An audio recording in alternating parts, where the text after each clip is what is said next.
Hello नमस्कार, welcome to the unique group of education. Unique group of education भाई road के digital platform पर आप सभी का हार्दिक स्वागत एवं अभिनंदन है। आज का ये स्पेशल वीडियो हम यूएफएस 2025 के लिए बना रहे हैं। जी हाँ, यूनिक फाउंडेशन क्लासेज स्कॉलरशिप कम एडमिशन टेस्ट के लिए।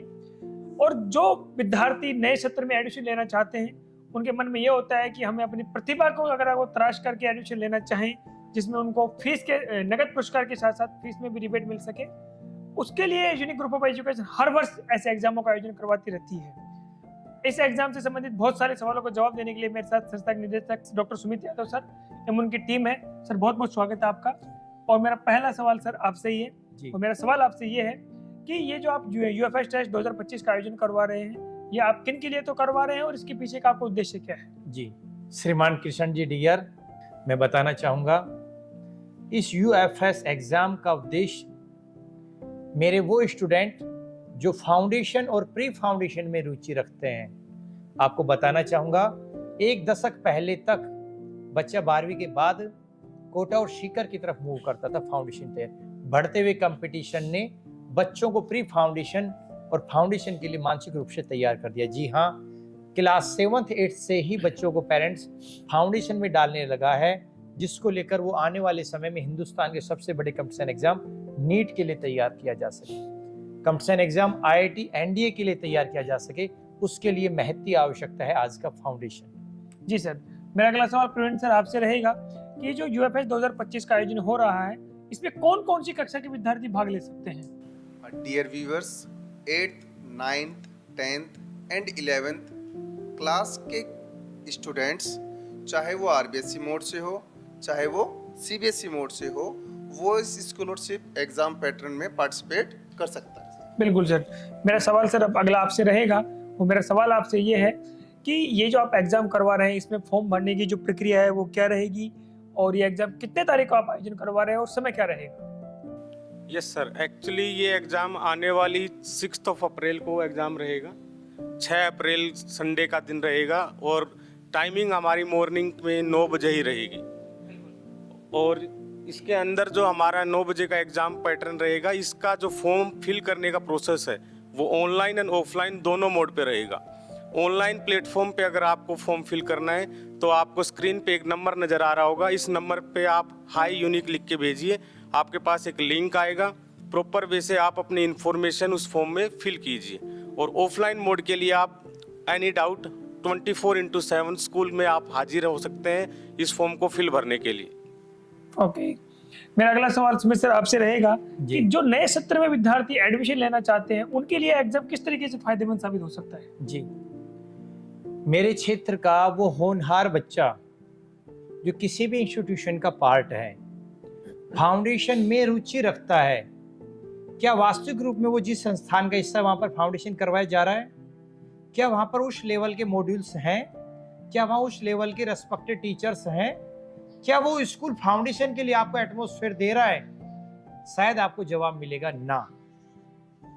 बहरोड का एकमात्र संस्थान जो कोटा की फ्रेंचाइजी के साथ, कोटा की टीम के साथ, कोटा के मॉड्यूल के साथ, कोटा के वीडियो लिंक्स के साथ, एवरीथिंग इज फ्रॉम कोटा की एक सुंदर व्यवस्थाओं के साथ अपने बच्चों को फाउंडेशन की तैयारी करवाएगा।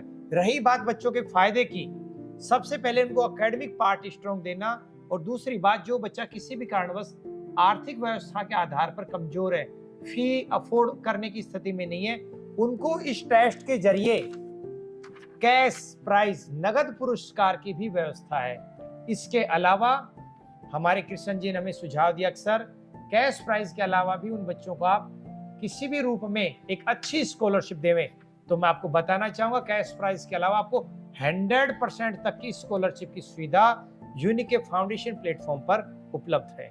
इस प्रकार से यह बच्चों के लिए फायदेमंद साबित होगा। बिल्कुल सर, मेरा अगला सवाल आशीष सर आपसे रहेगा, और मेरा सवाल आपसे ये रहेगा कि जो एग्जाम आप आयोजन करवा रहे हैं, इसमें सिलेबस में एग्जाम का जो पैटर्न है वो क्या रहेगा? डियर स्टूडेंट्स, इसका सिलेबस आप जिस भी क्लास में हैं उस क्लास का साइंस, मैथमेटिक्स और इंग्लिश इसका सिलेबस रहेगा, और इसका रिजल्ट 12 अप्रैल 2025 को डिक्लेयर किया जाएगा और इसकी प्रीवियस जानकारी आपके व्हाट्सएप पे प्रोवाइड करवा दी जाएगी। बिल्कुल। मेरा अंतिम सवाल सुमित सर आपसे है, जब आप बात करें वहाँ अगर फाउंडेशन की, जी। तो फाउंडेशन के लिए जो सबसे बड़ी पेरेंट्स के मन में डाउट होता है कि हमें कौन सी कक्षा से फाउंडेशन स्टार्ट करवाना चाहिए। जी। हम अलग अलग व्यक्तियों से मिलते हैं तो सबकी परिभाषा अलग है, कोई 6 से कहता है, कोई 8 से कहता है, कोई 10 से कहता है, कोई 11 से कहता है, सबका अपना एक तरीका है। जी। आपके अनुसार फाउंडेशन की तैयारी विद्यार्थियों को कब से शुरू कर देनी चाहिए?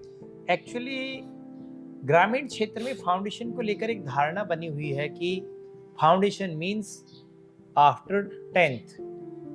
मैं आपको बताना चाहूंगा यही धारणा 10 साल पहले थी आफ्टर 12th, 12वीं के बाद। एक दशक से चल रहा है 10वीं के बाद। आज कल्चर बन चुकी है कि पेरेंट्स अपने बच्चों को 7th 8th क्लास से ही फाउंडेशन में डालने लग गया।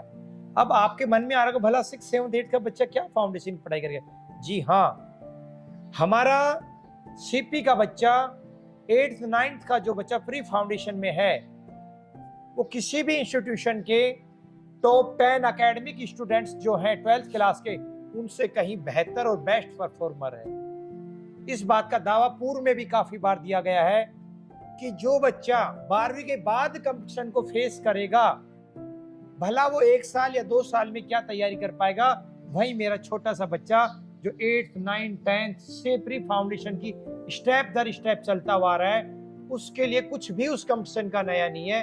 वो बेहतर रूप में मानवीय रूप से प्रिपेयर होकर मेरी टीम उसको इतना मजबूत बना देती है कि उसको जाकर कहीं उसके कदम IIT नीट के लिए लड़खड़ाने की आवश्यकता भी नहीं। किसी भी प्रकार का अतिरिक्त एजुकेशनल प्रेशर बच्चे पर नहीं पड़ता है, किसी भी प्रकार का अतिरिक्त फाइनेंशियली प्रेशर बच्चे पर नहीं पड़ता है, किसी भी प्रकार की बच्चे पर कोई दबाव की स्थितियां नहीं बनती है। वो उसी प्रकार से पढ़ता है जैसे कि मेरा एकेडमिक का बच्चा पढ़ता है। आपको बताना चाहूंगा प्री फाउंडेशन बच्चे को आने वाले जीवन में नेवी, एयरफोर्स, NDA के साथ साथ जो मेन थीम है IIT नीट में, कहीं बेहतर और मददगार साबित होता है। उम्मीद करता हूं प्री फाउंडेशन और फाउंडेशन की थीम मेरे क्षेत्र के नौनिहालों के लिए बहुत बेहतर और फायदेमंद साबित होगी। जय हिंद, जय भारत।